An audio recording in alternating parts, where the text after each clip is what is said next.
What's up? I'm Chef Nicolas Ganea, and I was recently asked this question from a friend, and he asked me, Nicholas, my son is actually thinking about going into the industry, and is it true? Is the cooking industry cutthroat?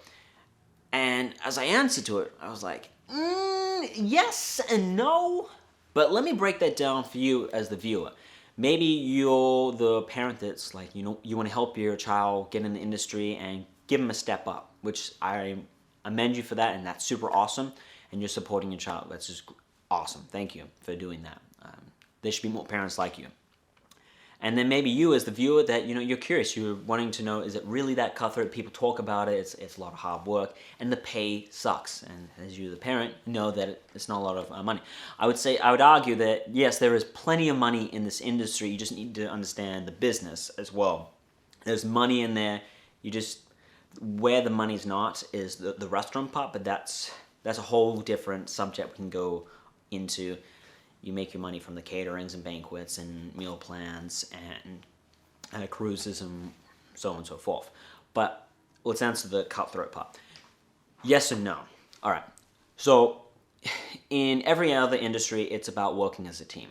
Now, our industry, the cooking industry, it is working a team. We have a similar goal. Our goal is to serve the customer. But how we go about it is totally different. You have to think as an individual. You have to problem solve for yourself. If you're trying to get a job as a chef or cook, if you can't problem solve, no way in hell you're going to make it. No way. No. You won't make it. This is why. So you have a list of what you need to get done. So let's just say cutting some vegetables, searing some meats, or cooking, braising some things, or making some sauces ahead of time so you can be ready for service or be ready for a big banquet or a big event that's happening, or maybe it's traveling to a food truck event. But it doesn't matter. You as an individual get these tasks and you have to finish them yourself. Now, you have 2 hours or 3 hours, or depending on what industry you're doing, catering or hotline. If you can't get that done, that's where it becomes cutthroat. It comes cutthroat because, okay, all these other people can get it done. Why can't you? Well, there was people in the round, and I excuses. We're gonna say, listen, it sounds to me you don't know how to manage your time, and I'm sorry, you can't work here any longer. And those are the individuals would say, that's so cutthroat. I tried to survive, and they just wouldn't work around me, and people pushed me around, because that kind of individual would be not taking responsibility of their own actions, and they're not problem solving how to manage their time, how to get those tasks done, and not asking questions around them with their coworkers. Hey, how do you get this done? How come you're getting your stuff done faster than everyone else? They're not doing that. So that's where it becomes cutthroat if you're not a problem solver. And especially when it comes to banquets, you work more of a team in that. You're doing 200 covers, 500 or 5,000 or 10,000 covers. That's covers is people. What ends up happening is, yes, you have maybe 4 employees, maybe 10 employees, or whatever. If you say, I just want to mention for any chefs or cooks that say use 80 employees, 100, you're doing it wrong and you're not very efficient. So that's why I'm saying that. Just we give you that heads up. I can do 5,000 with 4 employees, so that gets you to think about that. Sorry, I just wanted to do a side note because I had a feeling there was going to be some chefs or cooks like, I use this many people, I use 80 people. Anyway, so those tasks. Now imagine you have those 4 hours to get all those these massive amounts of tasks done for like 5,000 people or 1,000, whatever. Well, there's going to be a person that knows that this person's very slow, like let's just say Jimmy. Jimmy's a very slow worker, and then we've got Sally, that she's super efficient, very smart, and knows how to manage her time. She gets her tasks done in an hour.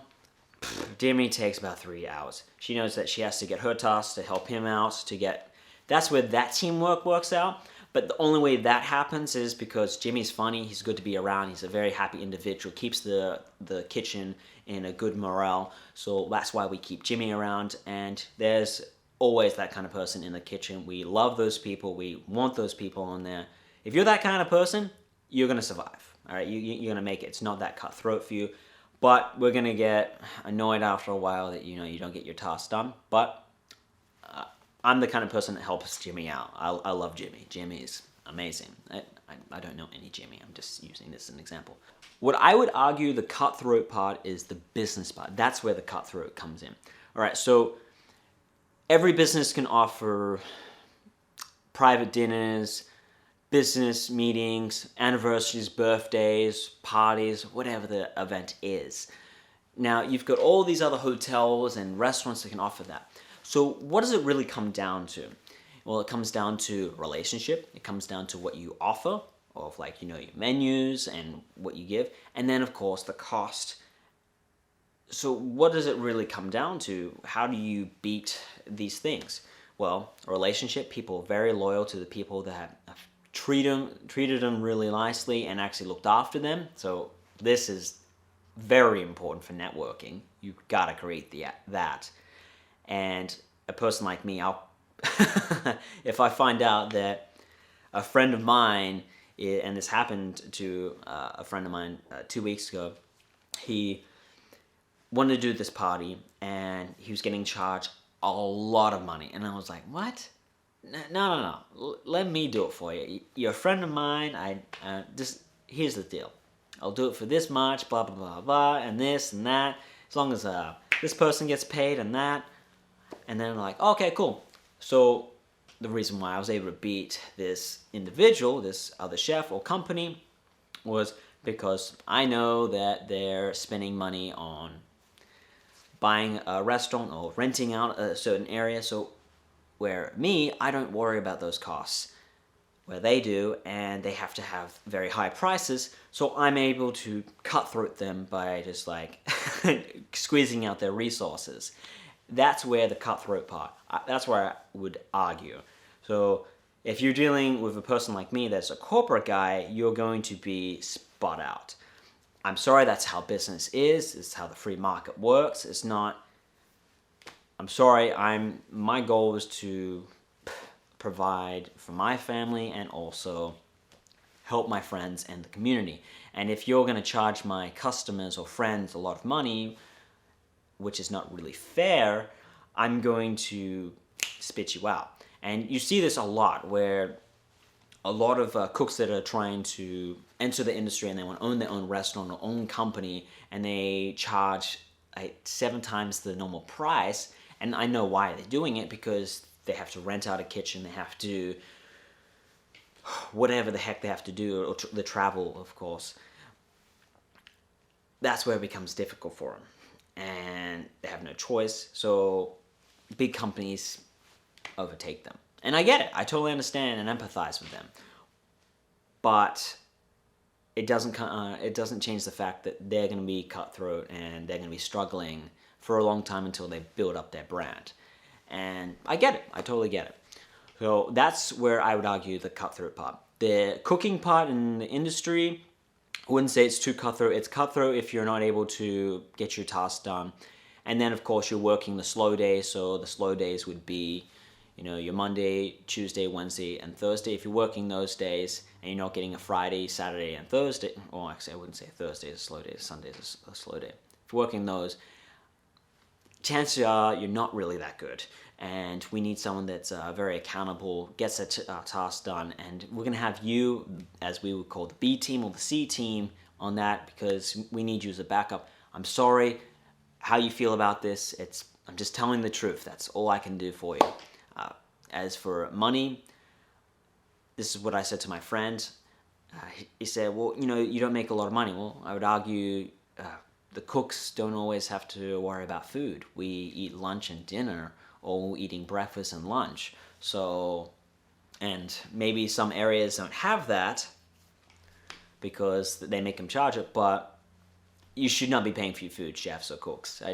If you're having to pay for that, then leave the place. It's not even worth your time. Unless you're getting paid a lot of money, then you should be fine, which would most likely be a union at that point. So your food cost is going to be much lower than the average person. So that's where I argue, I'm like, well, you're not paying that much. You're saving a lot more money. That's why you're getting paid less. Anyway, I know it's a lot of information that I've unpacked, but let's come to a conclusion. Is the industry actually cutthroat? No, not necessarily. It really has to come down to, are you a problem solver and able to think for yourselves? Are you able to ask questions and work with your coworkers to get to their level so that you can actually make it? Absolutely, that can be done. Everyone can survive this kitchen and their environment. It just takes the mindset and also being able to work as a team in a sort of sense by sharing information. And if you're a selfish person, you won't do well. The other second part is, where is it really cutthroat? It comes down to business. That's the cutthroat part. If you're dealing with people like myself, which there is many people like myself that will spit you out because you're charging way too much to the customers and you're not being fair to the community, you're not going to do well. But if you're actually about bringing the community together and helping friends and helping people, you're going to do fine for business. You'll always have customers and they'll be returning people, because that's what you should be focusing on, is relationships.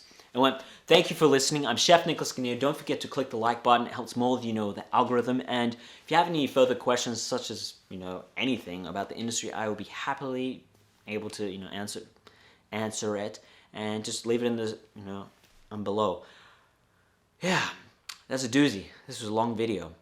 Hopefully this helps you out. And my goal is not to defer you from the industry. I just want to be truthful to, and I want you to do well in it. And if you really need that help, I will be happy to help you out. And of course, if you're trying to get your first job, I have helped a lot of individuals, young culinarians.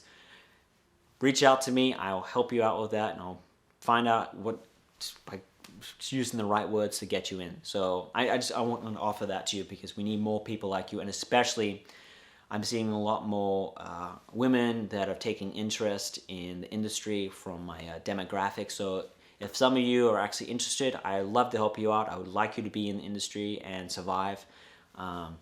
So yeah, you guys have a good one. Peace.